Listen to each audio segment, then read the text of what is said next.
Good morning, and welcome to the season of Lent.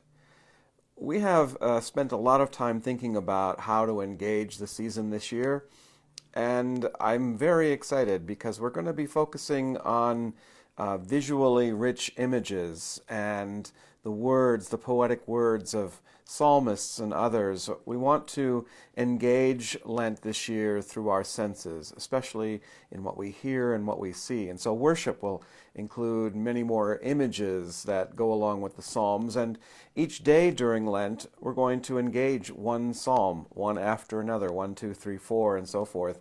We're not going to read the Psalms to you because that could get tedious, but want to engage the psalm with something perhaps that's on our heart, myself, Terry, and Jeremy.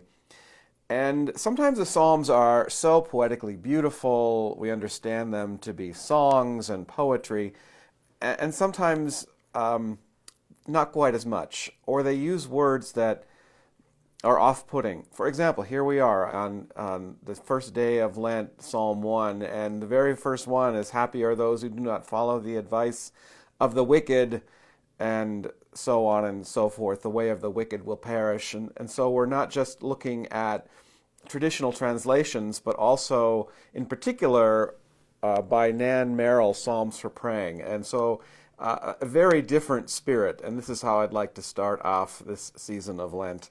"Blessed are those who walk hand in hand with goodness, who stand beside virtue, who sit in the seat of truth. For their delight is in the spirit of love, and in love's heart they dwell, day and night.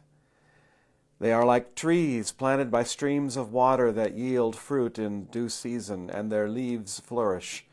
And in all they do, they give life. The unloving are not so. They are like dandelions which blow away. Turning from the heart of love, they will know suffering and pain. They will be isolated from wisdom, for love knows the way of truth. The way of ignorance will perish, as love's penetrating light breaks through hearts filled with illusions.